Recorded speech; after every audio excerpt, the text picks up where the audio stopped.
This is so interesting. So the first time I sat in the hot seat, I had this really complex question about connecting. And I had worked it out over lunch, and it was this big algorithm, and I wanted an explanation for an Abraham. And I sat down, and you called me up, and the woman that was doing the microphone at the time, we were off the stage, she turned to look at me and gave me a look that was such pure love that I had made up this whole story in my mind about what connection looked like. And there were no words exchanged. Like, I could have just gotten up and walked away at that point because it was all right there just in her look.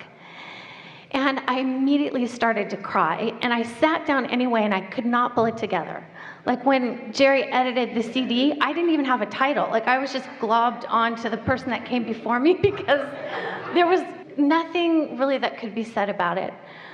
So I had a beautiful example of just the perfection of having a desire and then lining up with it and then allowing myself to experience it so simply in really just a few minutes, right? Words don't teach. It's only life experience that teaches. And words often do not reflect accurately the vibration that is within. So often, the more you talk about things, the more you contradict what you really mean. And so, strange that we offer so many words here.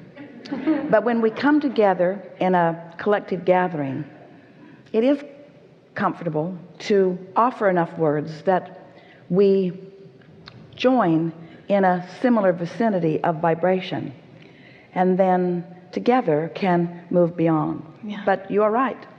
Vibration, your point of attraction, and what comes to you is not about the words that you speak. It's about the way you feel. If you feel vulnerable, you'll be speaking words that indicate your vulnerability, and law of attraction will respond with other things that promote a feeling of vulnerability, because law of attraction does not improve your life, it amplifies the life that you've already got going on.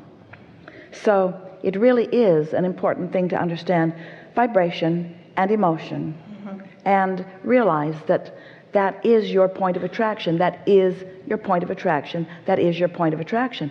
But maybe it's also important to say, while it is your point of attraction, it's also your point of presenting your energy.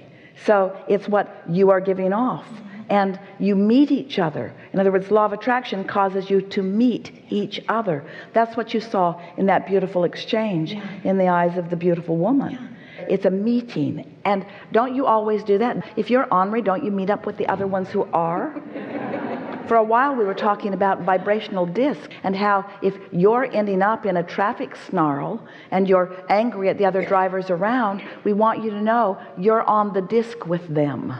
You're in the same vibrational vicinity, because they can't jump discs. They can't be ornery and say, oh look, there's a happy guy, let's go up there and mess his life up. There's nothing like that that can go on. You're on the disc with him. You're meeting one another. So what do you want to talk about now? So I have a question regarding that. The timing of that was quick. Obviously, I didn't put any conditions on how that feeling would come to me. Like, I wanted to make a connection, and I put it out there, and then the universe provided, right? So, as it does all day, every day, in so many ways that you couldn't even count them. But when you begin noticing them, then life gets richer. Right.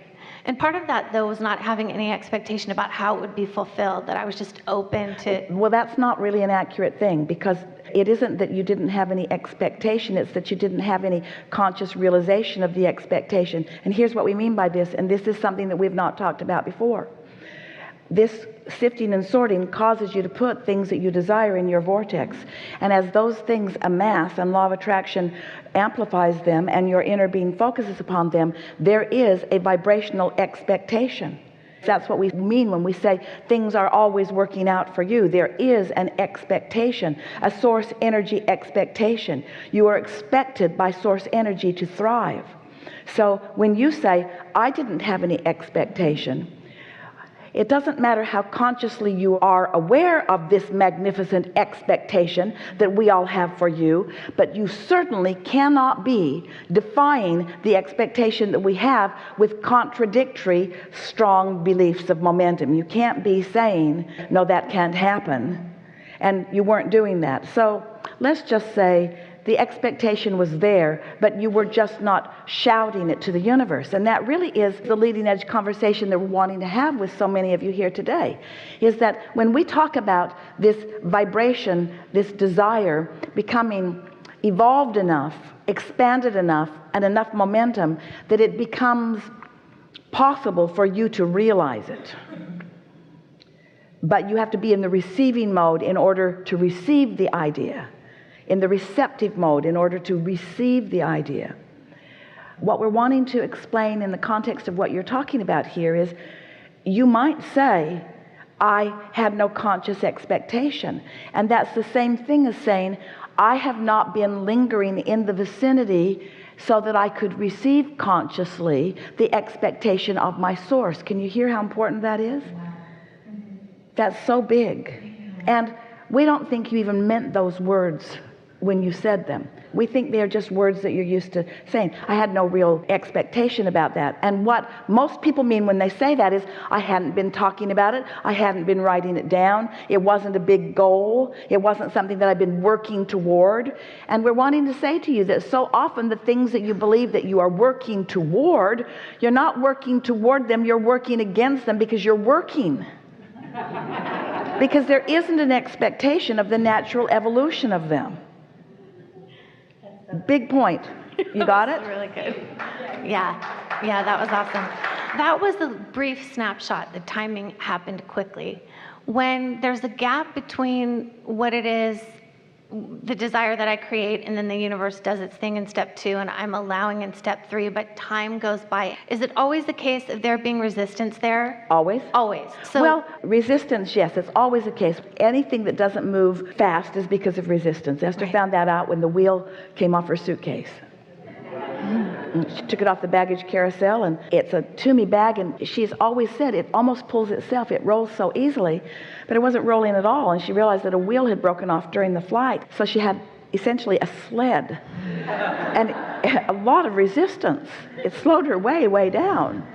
And so it is always resistance that slows things down. But we don't want you to work too hard in trying to identify precisely what the reason for the resistance is, or even what it is, because your attention to it just adds more momentum to the resistance. Oh, interesting. Okay. So it's better just to acknowledge there might be a better time to drag this sled through the airport than now, like when it has a wheel on it. Okay, I got that. Yeah. Enough? Enough. Really good. Thank you. Yeah.